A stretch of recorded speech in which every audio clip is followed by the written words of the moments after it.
can hear. Image! I am not, can't, why? Yeah, I see him eat all the He time. eats like What am I talking about? All the time! John Darrow. I'm a hot mess. Okay.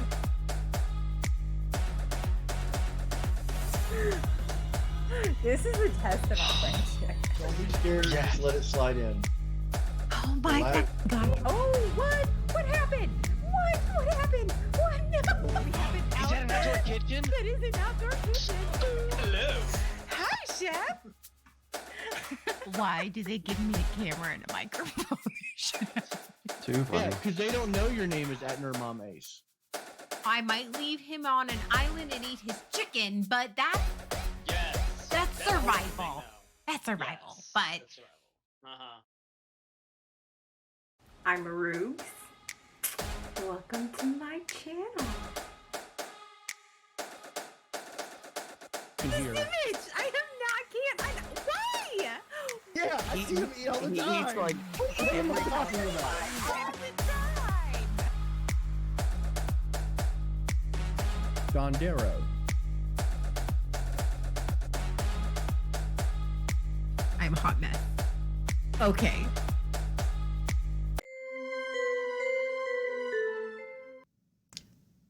Freaking course. All right, there we go. I was like, of course shit's gonna happen. All right. Hello, welcome to In the Middle with the Rooks. Yay! I actually started on time. So sorta. I went potty. It's all good. So, hello everyone. I'm Roogs, and this is In the Middle.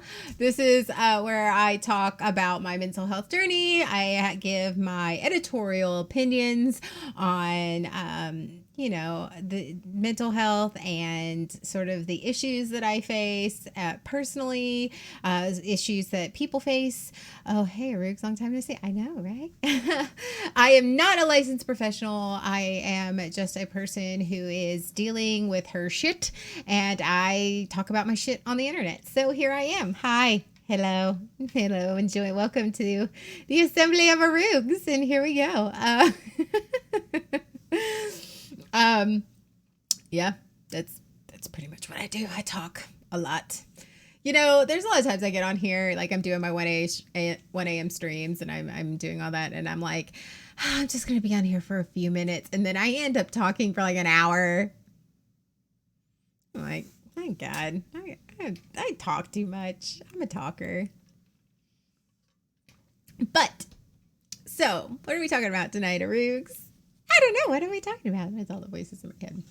And as my title suggests, we are talking about It's Not My Problem.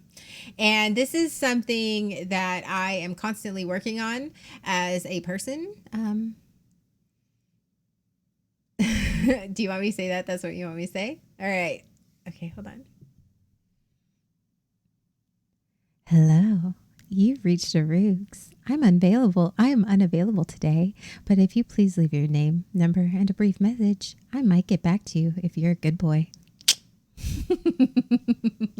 There you go. I had a little punch on the end for you. So I am, as we all know, I am, sort of working with my borderline personality disorder, and I'm working with I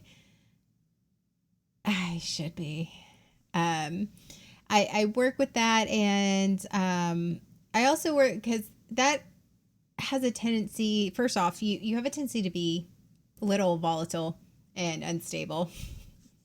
Which is so much fun. And by so much fun, I mean not at all. But at the same time, with my type of mental and emotional trauma and the things that I went through in my life, I spent a lot of time making other people's problems my problems, because I was raised that it was my problem. That if somebody was upset, it was my fault and I had to fix it. And even if it wasn't my fault, I still had to fix it. it was my job. That was my job, is to, somebody was having a problem and I needed to fix it. And in that, over time, like whether I fixed it by my behavior or by gifts or by saying nice things or whatever. So how many circuses and monkeys were you involved with? Motherfucking, it was a fucking circus franchise with thousands of circuses all over the country. And yeah, I mean, it's exactly right. Bye, cosplayer. And when I was younger, it was my behavior. It was how I reacted, how I acted, how I felt. That was how I was going to fix people's problems. I had to be and act and look and do certain things to fix people's problems. And then as I got older, I started to equate being able to be a problem solver with my value as a person. And so in turn, I then made it my whole being on fixing people and trying to fix people and their problems. When the entire time I'm broken as a motherfucker and I'm held together by duct tape, Gorilla Glue, and some fucking antidepressants, but that's fine. I can sit there and watch you cry and fix your problems to give you a hug and make you feel better about yourself, but I feel like shit. And on top of that, I'm over here fixing your problems and being and minimizing mine and minimizing how I felt and my problems. And I had to come, and it's still something. And 40 years of that. I'd say 40 years. Okay, let's say 30. Let's say 30. About 10. A little younger. 33. So about 33 years of my life I've spent fucking trying to fix people's problems, because the greater the problem, the more I was able to help and fix it, the better and more value I felt. The better about myself I felt, and the more value I felt I had about myself. So instead, and here's where the problem is, like helping out, being supportive, helping people when they are having problems, that's great. I mean, you were a sponge of... yeah, that paragon. I was a sponge sopping up everyone's negative energy and trying to help them to the point you broke yourself down so much. Yeah. And what happens? What happens when you are that person?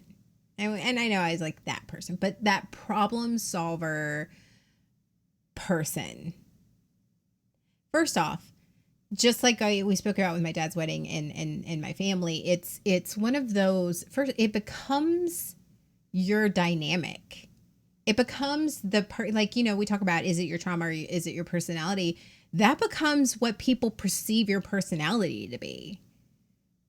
Don't worry, Riggs has got it. Okay. All right, sure.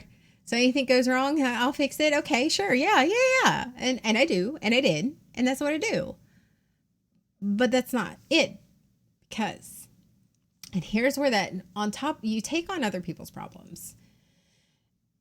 It compounds itself. The problem compounds itself. And again, I am not a therapist, and I probably could be taking this all wrong. I know that this is what I experience, and other people may experience this differently, because I'm not the only person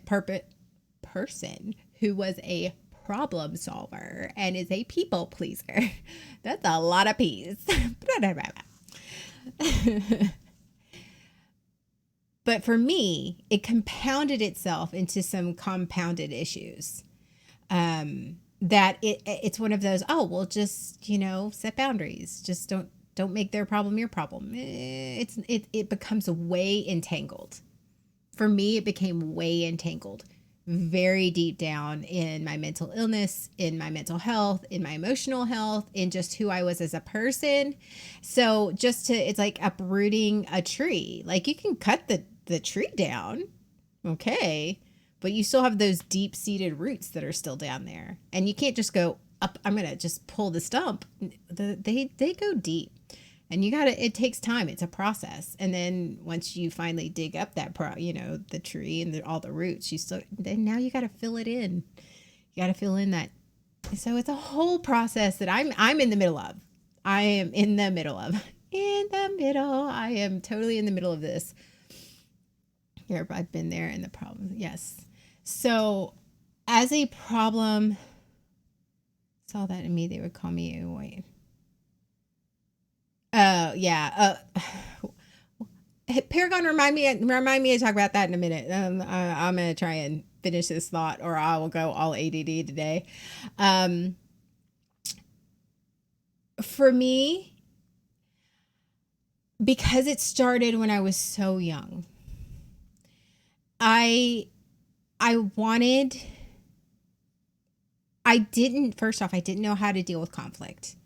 And I didn't know how to equate. It made me hypervigilant. In that I was looking for problems. So instead of just dealing with a problem that was existing, I was inventing problems because I had to be constantly aware of issues and problems that were going on around me, because due to my abuse and my trauma, I had to always be hypervigilant and make sure I knew if there was even going to be a potential for a problem. Because if there was going to be a potential for a problem, I could, cut it off at the pass, or at least attempt to. And which is no way to live. And that hypervigilance, again, it's like prepare for the worst, hope for the best, and deal with what happens. That was how I lived my life. And I prepared for the worst. And I've talked about this in some car talks, and I was always looking for a problem. I was always creating problems. And it wasn't that I was creating them externally. I was mentally creating the problems in my head so that I could be prepared for the situation that went forward. So I was never living a life that was settled, that was calm, that was able to accept the world around me. And that was even just a healthy way of dealing with issues and problems and people and conflict, because in my head, my default setting was to create the problem. And if somebody was having a bad day, if somebody, and it had nothing to do with me. And it bled in. And it was so, I say was because it's past tense. It's not. It is so awful when you are living that life in that mindset that everything's an issue, everything's a problem, you are constantly looking for a solution to a problem that isn't there. And it's exhausting. And it's scary because you're living in that state of anxiety, and you're living in that state of fear, and you're living in that state of perpetual just not good enough. In that state of, I don't want to be a problem, so I'm going to do everything I can to not be a problem. And that constant state of belittlement and invalidation of yourself, self-deprecation, just minimizing yourself, one, as to not be the problem, and two, so that you don't put on others, that you're not a problem to others, and so that you're ready, if you don't have any problems, to fix whatever it is that's going to happen. And when you're hypervigilant, you're over there going, their tone of voice changed. They are talking to me differently today. They're using shorter sentences. They stopped. They don't do what they normally, they change their routine. That must mean something's going on. And so your brain constantly starts going into that. Okay, so they did this. What could I have possibly done to create this problem that they are obviously having? When it has nothing to do with you and it has nothing to do with anything that you've done. They're just probably tired or irritated, or maybe their boss said something to them and they're just pissed off, or maybe they're hangry, or whatever. It could be a myriad of reasons that have nothing to do with you, but your brain, if you're in that problem solver, hyper vigilant mindset, you go, what did I do to create that problem for them? It is a fucking terrible, terrible, terrible place to be mentally and emotionally. I don't know how to tell you. There were times where that fucking wrecked me. That wrecked me. Just being in that headspace. And just being like, oh, okay, what did I do? And then you start doing all the coping mechanisms that you do. Some people shut down. Some people get, for me, it was the anxious attachment. It was the constantly worrying and asking if they're okay, or the constant overcompensating for like trying to do Susie Sunshine so that whatever. There's that. And it's terrible. It's awful. But here's where it starts compounding on itself. Because when you're in that mindset, and I'm using you as the general way, I'm not saying it as a declarative sentence towards you. I'm using it as a generic you. When I was in that mindset, how about we rephrase? Let's start rephrasing. Let's be my therapist would be so proud. When I was in that mindset of what did I do to cause that problem? When I was in that mindset where I was creating all the problematic scenarios of things that I could have done to upset this person. Literally, it got to the point sometimes where I would hear somebody talking in the office, in another office. I wouldn't even hear what they were saying. I would just hear them talking, just the tones of their voices. And I would instantly go, they're talking about me. What did I do wrong? Where did I go? What did I do? Like, how can I fix this? What can I? Constantly. But when you're in that mindset and somebody does actually have a problem, and someone actually needs you to be there for them and empathize with them and just to provide space for them to express their problems, and maybe not their problems for you or with you, but just having a problem that they just need comfort and empathy and compassion, and they just need you to be there and listen and to allow them the space to be vulnerable through this problem. And sometimes they want you to help. Sometimes they just need somebody to exist in that space with them, that headspace that they're in. I know that a lot of times I don't want people to fix me. I just want somebody to exist with me in that headspace so that I don't feel alone. But when I'm in the headspace of problem solving, the problem solving headspace, I'm not listening. I'm not paying attention. I mean, I hear the words that they're saying, and I hear the words and I can pair it back. But what I do when they're talking to me, I'm not listening and taking in what they are saying. I am taking what they are saying and just wait. It's figuring out how to respond. So I am not listening to listen. I am listening to respond. I'm not paying attention. I am not being present with them in that vulnerable space. I'm making it about me. And I'm making their problem my problem. And the reasons why are many levels. Again, like it all intertwines itself and it all becomes a fucked up shit show. Like,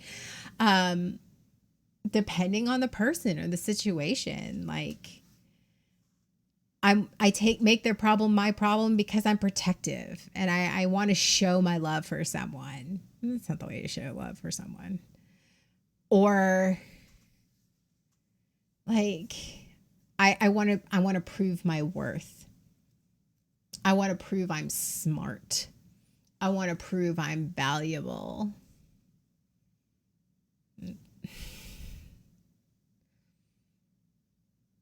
But and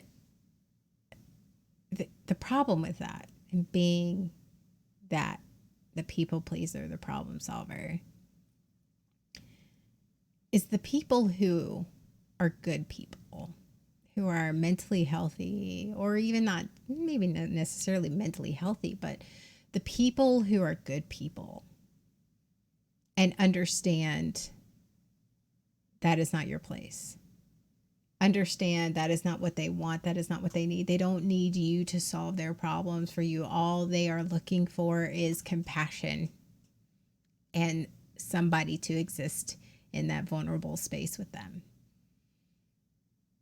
It's going to push, if you are in that problem solving state and you're trying to solve their problems, that is actually going to push them away. Because they're like, I have enough of my own problems. I don't need them to add on to that. Because that's what you do. You add on to it. Or, and, not and, but or. And either or. And or. And you have those people when you're in that people-pleasing state who will do everything to use everything and take advantage of that of you. So it becomes this vicious cycle. And you wonder why the harder you work at solving other people's problems and trying to improve other people's lives and do for them because they need you and you try to do all these things, why you feel worse. I'm doing more for them to prove I'm valuable because they think I'm valuable and they need me and I'm valuable to them. And so they need me and they need me more and I must be important. And then they're like, they keep telling me they couldn't do this without me and they couldn't do this thing. So I'm going to do more for them. But why do I feel like shit? Because the more I do for them, the more problems I solve for them. It gives me that little hit of dopamine. But after the dopamine wears off, I feel worse than I did before. But I'm over here trying to prove that I'm valuable. Because it's not sustainable. Because it's not healthy. Because what you're doing is you're feeding that hit. You're solving these problems for these people who are sucking you dry emotionally. And the people who won't suck you dry. Phrasing, I know. You know, I'm going to leave it. The people who don't siphon all that energy out of you. And the only thing that they want is for you to just be there for them and to just exist in that space with them. Like, they've moved on. And it's not that they don't love you and they don't care about you, but your value to them as a person is not what you can do for them and not the problems that you can solve for them. You go to a comic club.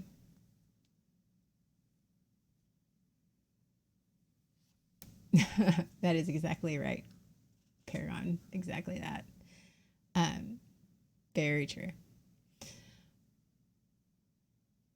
But the people who just want you, who don't want you to solve their problems, they just, your value to them is not what you can do for them. Your value to them is not the problems that you can solve. It is not the things that you can fix. Your value to them is just who you are. But you're so traumatized and you're so in that phrasing. I'm trying to be conscious and aware when I start doing that. I'm trying to reframe. So when I say phrasing, it's me reminding myself that I need to rephrase how I'm saying this, because I have a tendency to get like very like preachy. So I'm trying to internalize and be more self-aware and my self-experience. But I was so traumatized. And I was so deep in my my head, and so deep in my lack of self-worth and self-value and self-confidence, myself personally, my inner child was so wounded. My inner young adult was so wounded that I couldn't accept that I was valuable to somebody else just by existing. Because what happened is I surrounded myself with people who, thanks, Paragon. I surrounded myself with people who allowed me to help them. I surrounded myself with people who needed me. They needed me to do stuff for them. My value to them was the things that I could do for them.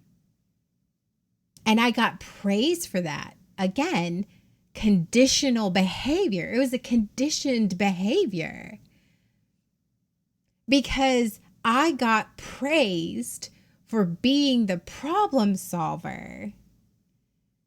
So I must be doing something right, right? I must be doing the right things because they are constantly telling me how great I am when I'm helping them. They're constantly telling me that I am a wonderful person because I'm helpful and I'm smart and I'm always there, and that they know that they can count on me no matter what, and they know that no matter what problem they have, I'm going to fix it and I'm going to solve it and I'm going to help them through it. But those other people, the ones who just value me for existing, like, we love you. And I didn't want to hear that. I didn't want to hear that because it's just like, just want to be around you. We just want to exist with you. Your value is, we love being around you just because. And I felt useless and suspicious. And then I started telling myself the narrative, because I was the problem solver, people pleaser. I started telling myself, well, they must not care about me. They must not think I'm special. They must not need me or whatever, because they're not asking things of me. So I would then turn it around and vilify these people because they're not asking me to do stuff for them, which must mean they don't trust me, which means that they don't think that I'm good enough, which means that they think they're too good, or whatever narrative I wanted to tell myself. That's fucked up.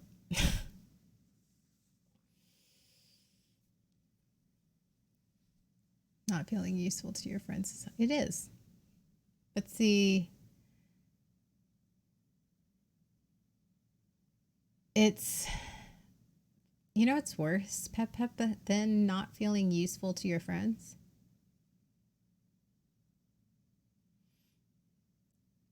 feeling empty.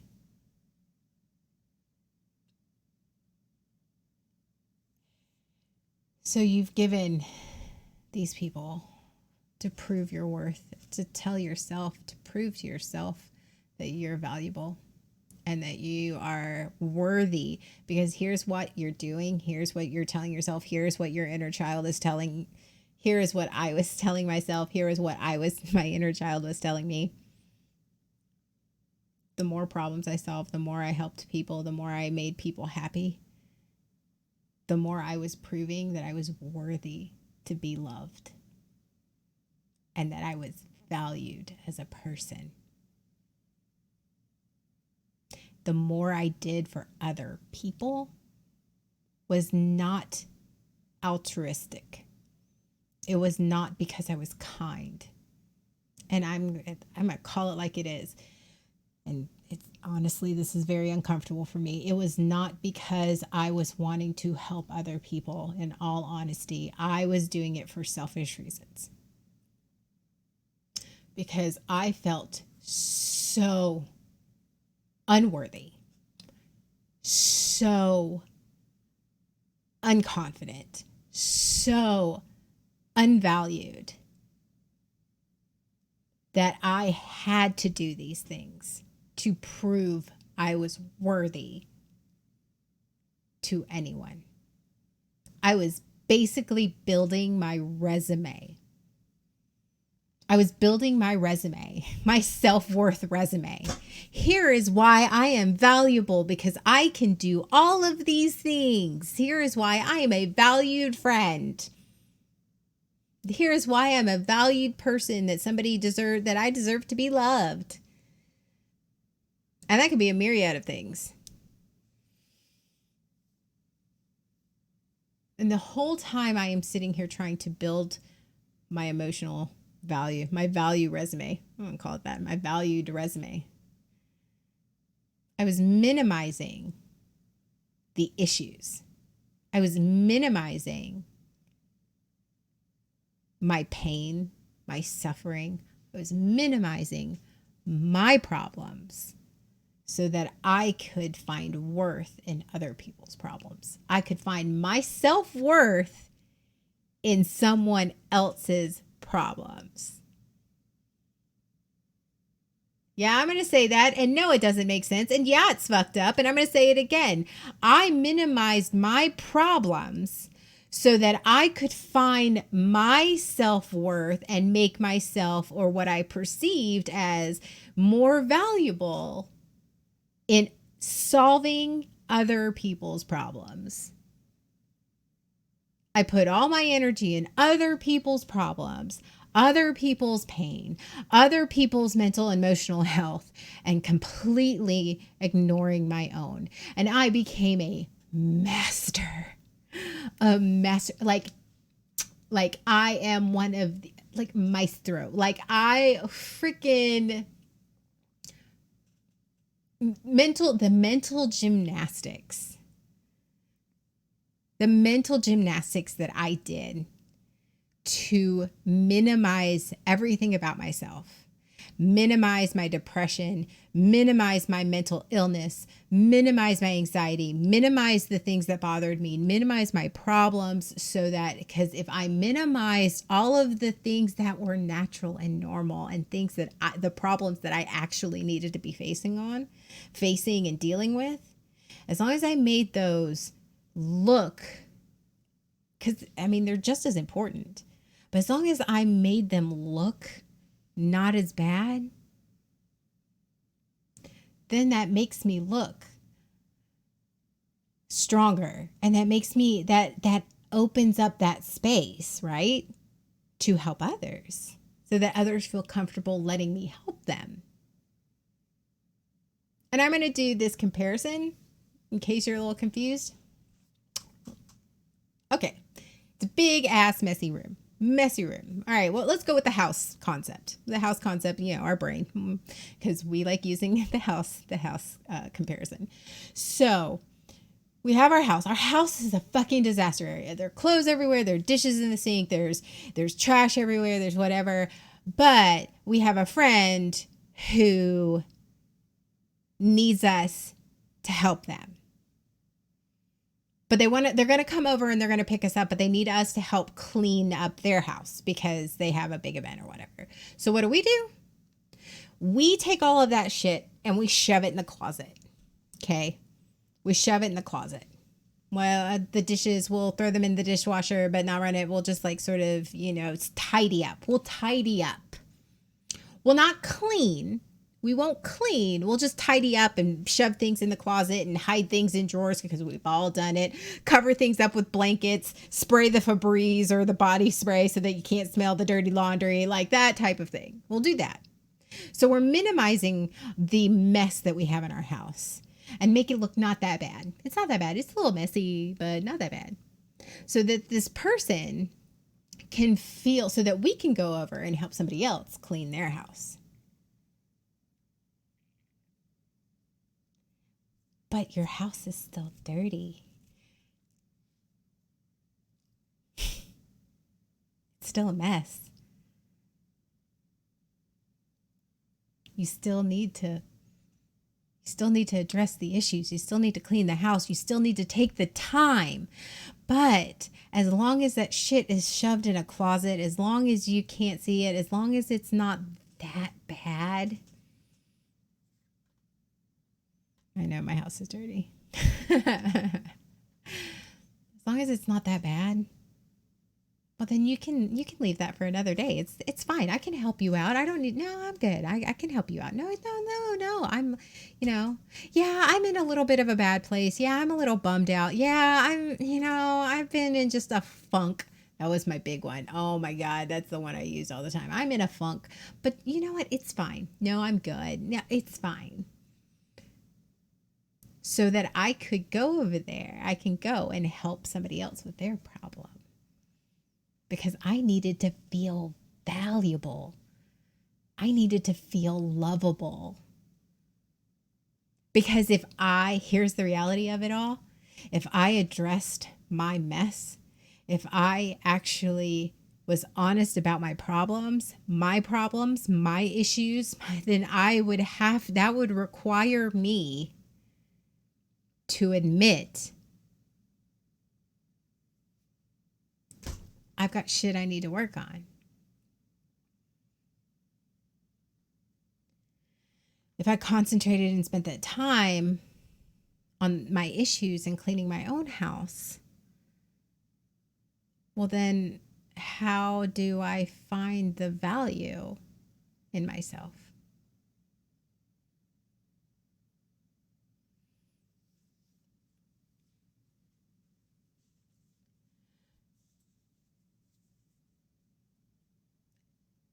Well, what happens?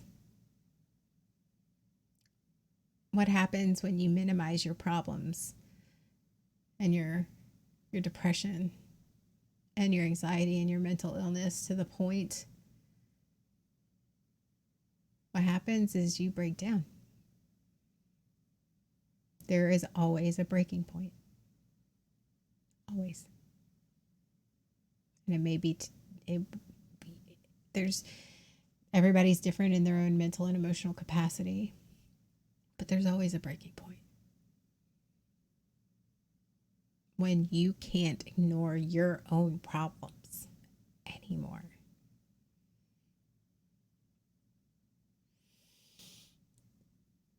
And that's what happened to me. I couldn't ignore it anymore.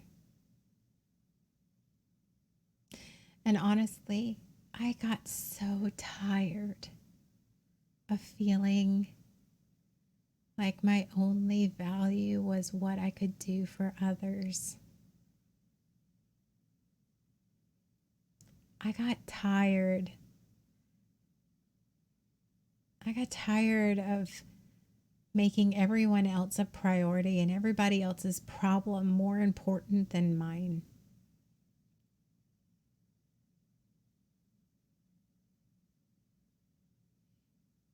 I broke. The closet door rotted out and my shit scattered all over the floor. And I couldn't ignore it anymore.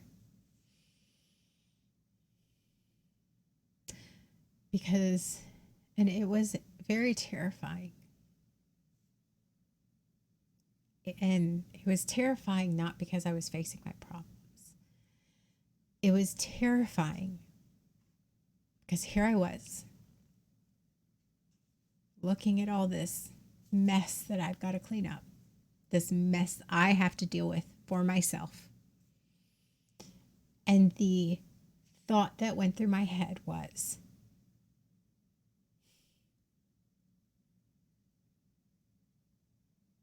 I don't know if I can. I don't know who I am. I don't know who I am. I don't know who I am outside of being the person who is at somebody else's beck and call. I don't know who I am. I have spent 30 plus years of my life being the problem solver. I am the problem solver. Is this my personality or is it my trauma? And I came to the realization that a lot of the shit that I do innately, my default, my condition, not even my default, my conditioned response was all trauma based. It wasn't personality based. I wasn't doing it because I was being kind. I was doing it because I was trying to find value in myself and I was trying to make it my personality. I was trying to be the helpful problem solver, the one that can solve anything like that. And it was terrifying. It is terrifying. It is terrifying to sit there for 30 plus years, existing for others, and only finding your own self-worth and value and validation in others and your acts. And that's why I fucking hate the fucking love languages things, the acts of service. No. Like that is all like, but that's another rant for another day, and I'm not going down that road. But look, I'm even talking so fast, like hit my mic. Sorry. It's fucking terrifying, folks. It is terrifying. For me, it is fucking terrifying. And I am sitting here and I sit here in a house by myself and I am making choices for me that I need to do to heal and that I need to do to grow and I need to do to get to where I want to be, to get to where I need to go. And I don't know. I sat there and looked at my therapist, my last therapy session, and I was like, I don't know what to talk about. Because I'm staring at the void of this person who I do value. I'm good looking. I'm smart. I could do, again, the resume of why I'm valuable.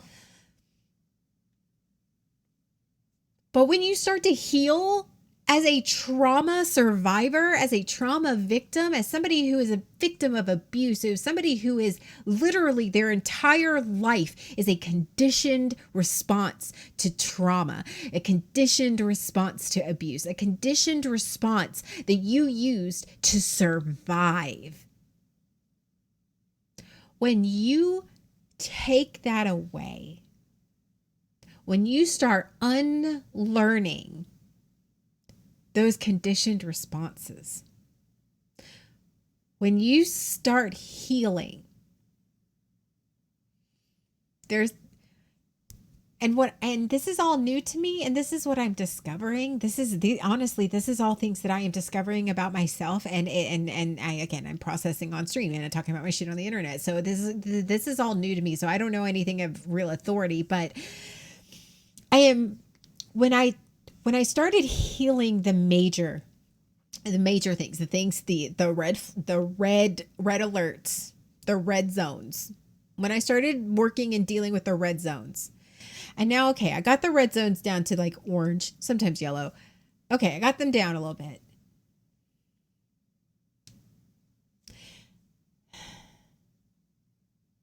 I don't know.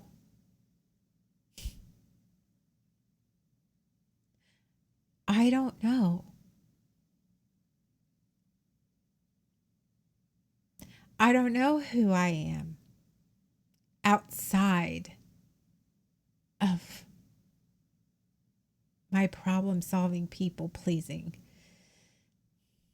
I have an idea. I'm figuring it out. I'm not there yet. I'm still dealing with all the red flags, trauma, and hurt and pain and feelings and thoughts and skills I'm still trying to master and failing sometimes miserably. And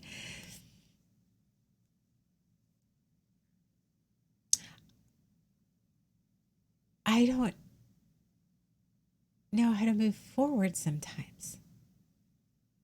Because the reality is, when I look in the mirror,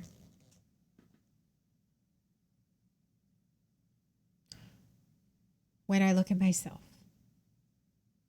when I take time to do some deep self-evaluation and self-meditation and just really digging deep into me and do my inner child work and do my inner young adult work,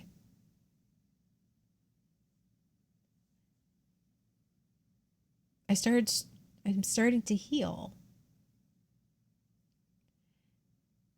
And I look at myself in the mirror and it's like I don't recognize myself, and not in one of those bad ways. Not in a bad way. Like I don't recognize myself because, I look like tragic, I mean, some mornings I do, but I mean, that's different. But I don't recognize myself because a different person is staring back at me in the mirror. I don't know who a Riggs is outside of that. And I am discovering that, and I'm having to unlearn the conditioned response and the conditioned mindset that others' problems and needs are not more important than my own. That my value as a human, as a person, does not exist to serve others.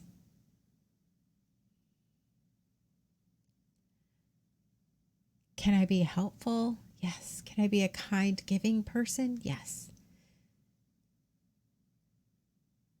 But that doesn't mean I have to take on other people's problems to find value. I can just exist and still be valued.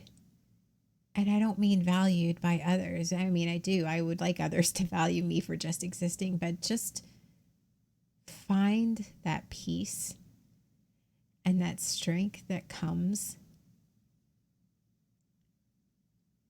with feeling valued, you valuing yourself for just existing, for just breathing. Because what happens when you get to that point where you're ignoring your problems and you don't think you're valuable and you're trying to earn other people's love by helping them and problem solving and all that stuff is that for me, when nobody was asking me to help them, when nobody was wanting me to solve their problems, when I felt like I didn't have any value because I wasn't serving somebody else, I thought, then what's the point of living?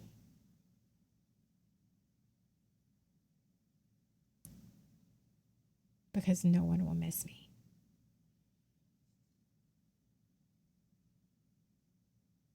And it's 100% wholly untrue.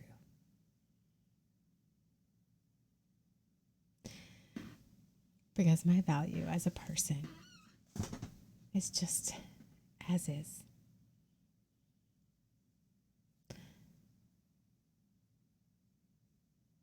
But that's brain gaslighting. Self-gaslighting is the worst. Again, something I have mastered. I have a PhD in self-gaslighting and mental gymnastics. You want self-mental manipulation? Do you want it? I am Dr. Riggs. Hello. I have a book coming out and I'm lecturing next week. Yeah, that is the worst thing to have a PhD in.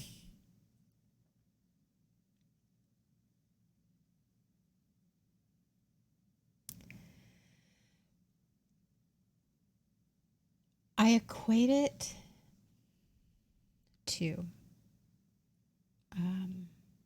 it feels very much like,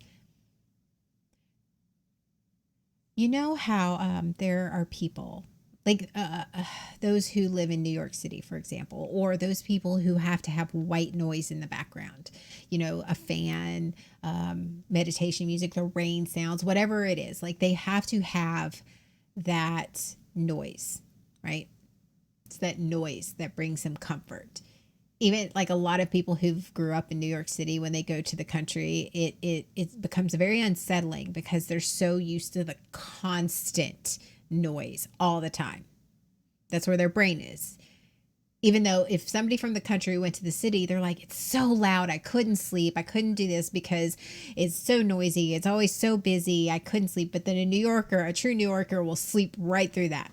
But a New Yorker who goes to the country and there's that absence, there's that quiet, you know, that silence, that stillness at night, they can't sleep.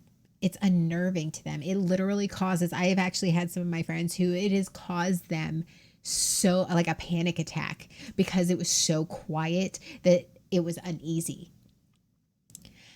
And that's what it's like for me. I'm like the New Yorker. I'm so used to the constant need, the constant desire to be, and pain and trauma responses and conditioned responses. And I'm so used to that now as I'm healing, I'm removing those conditioned responses. I'm removing that part of my life and my personality, my thought processes. I am removing that. And I've spent so long with that being a part of my life that now I am absolutely aware of the absence, and it is unsettling. It's unsettling because I don't know what to do. I'm like, I feel like this is a problem that I need to solve, but it's not a problem, it's a solution. Like, and I'm sitting here and I'm going, okay, I'm healed and I should be I should, there's a should statement. And I'm saying like, I'm sitting in this place where I'm learning to heal, and I'm going,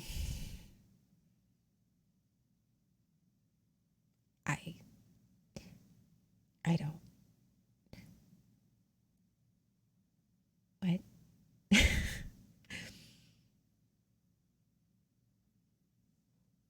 From the rural areas. Yeah. The sirens. Yeah. It's very much like that. But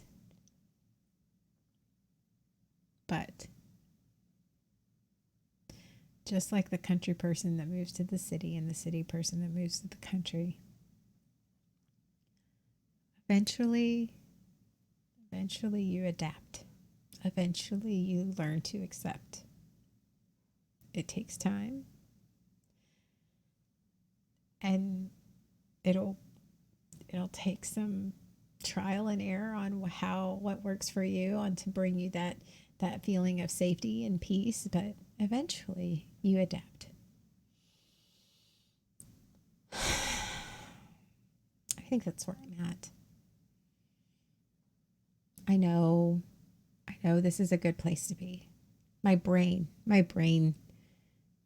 is telling me, my brain knows, I know that this is a good place to be. I am in a good place. I am really in a good place.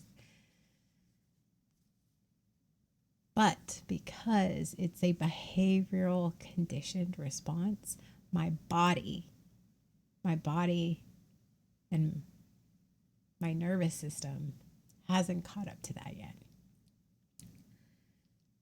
So I'm like, what do I do? Who am I? I don't fucking know.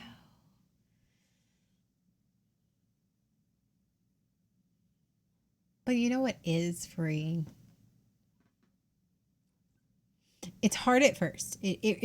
for me, it was very hard. It was very, all the trauma if you maybe should work. Wouldn't that be some shit if I became a therapist at this age? But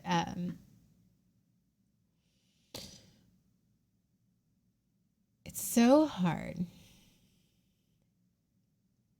when you first start making mindful, purposeful decisions and choices.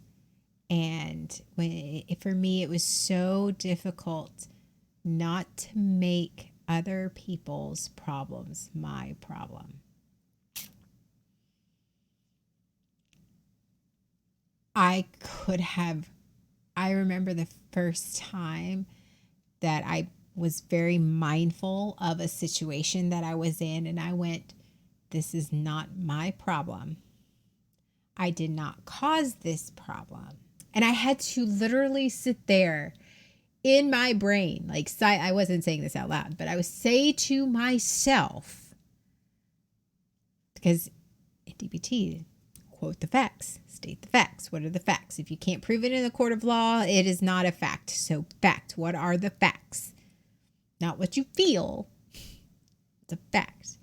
I had to tell myself, this is not my problem. I did not cause a problem. It is not my problem to fix. I have to let it go. Now, of course, they say what it persists exists. What you resist, it persists. Meaning, if like what you try to fight against. But I wasn't trying to fight against it. What I was trying to do was recondition myself. They are having a problem. It has nothing to do with me. There is nothing I can do to fix it. I have to let it go.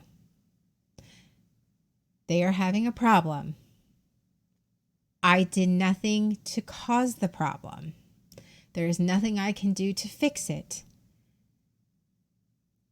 I have to let it go. And it was I would say it wasn't the worst. It was the most uncomfortable, unnatural thing I have ever done. In that moment, it was the most unnatural thing I've ever done. Because in my brain, I'm going, of course I can fix this problem. Here's the list, like my trauma monster, my people-pleasing, problem-solving trauma monster was right there. And she was like, here are all the ways that you can fix their problems. Why are you telling me that I can't fix their problems? I know it's not your problem. It's not your fault. I know you didn't cause the problem, but they are having a problem. Here are all the ways you can fix their problem. And you can make yourself invaluable to them. And the healed me went, they are having a problem. It is not your problem. You didn't cause anything to do their problem. We are moving on.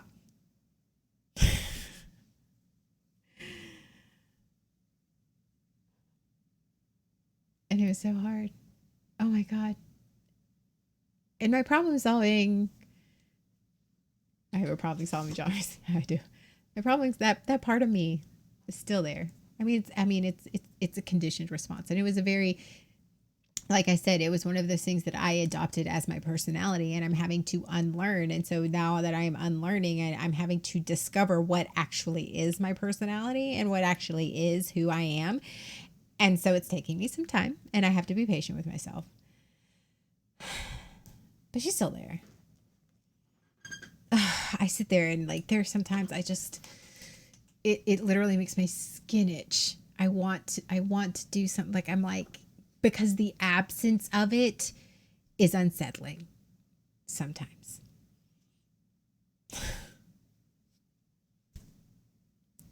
And I struggle with that. And I struggle with minimizing my own issues and problems and needs and wants, because I don't want to be a burden. I don't want to be a problem. I don't want to cause the problem. But I'm not a problem. I am not a problem. I have to tell myself that. I am not there to solve other people's problems, and I am not a problem.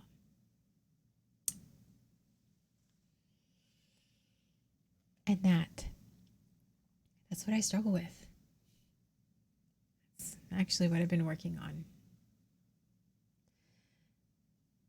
When I am healing over this course of this many months, and now I'm getting to, you accomplish one thing, you move on to the next one. Well, in this stage of my healing, in this stage of where I'm at in my healing,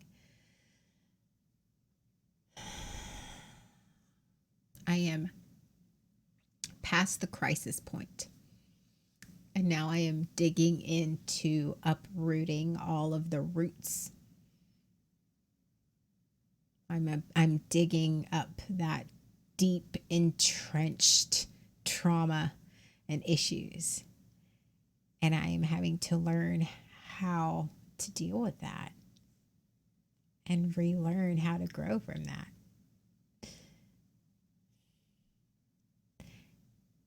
And to accept my value just for existing.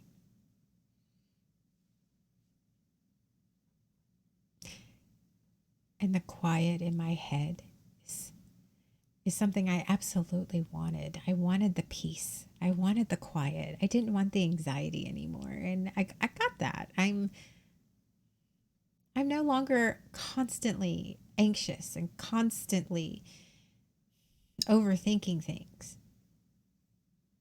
But then my lack of overthinking things, the lack of that noise, the lack of that sensation in my body, the lack of those thoughts in my head is so unsettling. It is so uncomfortable sometimes. And it's not that it's uncomfortable because it's bad. It's uncomfortable because it's new and it's different. And my body and my mind are having to relearn how to exist.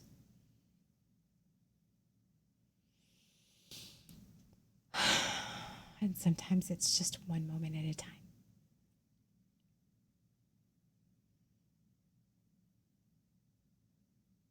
So, not my monkeys, not my circus, not my pig to fuck, as John says, as Don Darrow says. That's not my pig to fuck.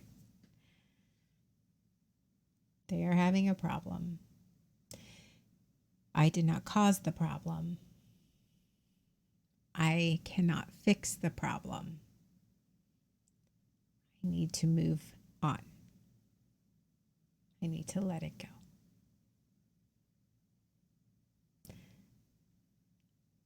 That's somewhere that's in my DBT skills toolkit. That is right there. It's like a hammer. I use that one often.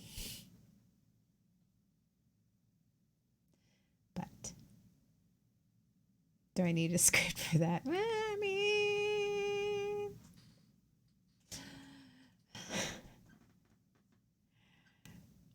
thank you guys for being here for In the Middle. I appreciate you guys, and I wanted to say like Paragon and Pep and Nerdy Will and the people in my community. I know I say this every time, but I do. I want to let you know, even though I haven't met most of you face to face, you guys do mean something to me. And I want you guys to know that I appreciate just your presence in my chats, in my community, and vicariously in my life. So, oh, you're welcome, Dirty Will. Trying to be vulnerable and honest because it's fucking scary. But that's what I want for future me. I want to not be ashamed and scared of existing and being a mess. So thank you for everything.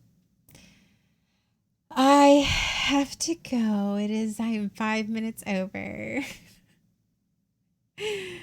I am 5 minutes over and I could probably talk another 30, but I have work to do. I gotta switch over into designer mode. And I also have been drinking a shit ton of water, so I gotta potty. Because I stay hydrated like a good girl. Thank you for everything. And we will catch you guys. Enjoy your Monday or whatever's little's left of it. And we'll catch you guys later. Bye. And I'm eventually going to get my touch bar working, so I'm not having to do this. So I can just touch a button. Maybe that'll be on my list of things to do.